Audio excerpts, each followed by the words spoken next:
Hello everybody, my name is Eduardo, and we are all here to celebrate the life of Paul Allen. Paul Allen was born on January 21st, 1953 in Seattle, Washington.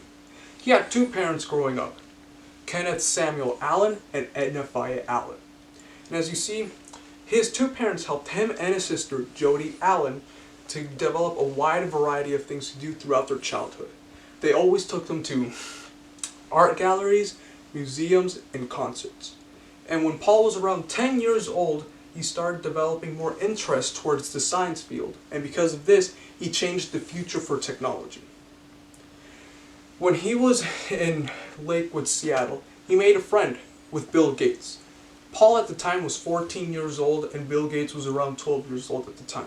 But even though they had a huge age gap difference, they shared one thing in common. They were both computer enthusiasts.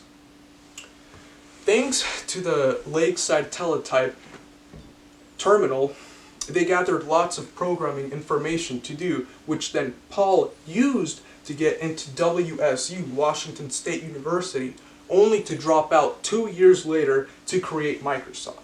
But it wasn't just that. While Bill Gates was as well at Harvard University, Paul also tried to tell him to drop out of Harvard University and tell him to create Microsoft with him. And it worked. They created Microsoft.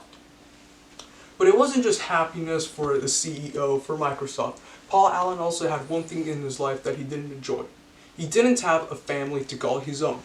He didn't have a spouse or children in his life to call his own, but he did have two parents that gave him lots of opportunities while he was a child to use when he was an adult. Not only that, him and his sister, Jody Allen, created the Vulcan Incorporations, which was a privately held company that managed businesses and philanthropic efforts.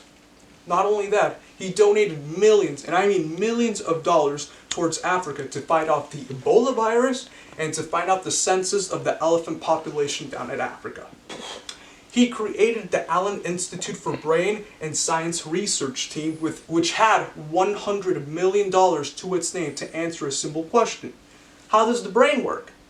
But then as time went on, Paul also donated $500 million more to his own company to again solve a very simple question. How does the brain work? But not only that as well, he also owned many sports teams. For example, he owned the Seattle Seahawks for the NFL a long time ago. He owned the Portland Trail Blazers for the NBA, again, a long time ago. Not only that, he also was the co-owner of the Seattle Sounders soccer team, again, a long time ago. But even though he isn't with us anymore, we will still remember his kindness he spread throughout the world and for the future generations for technology use.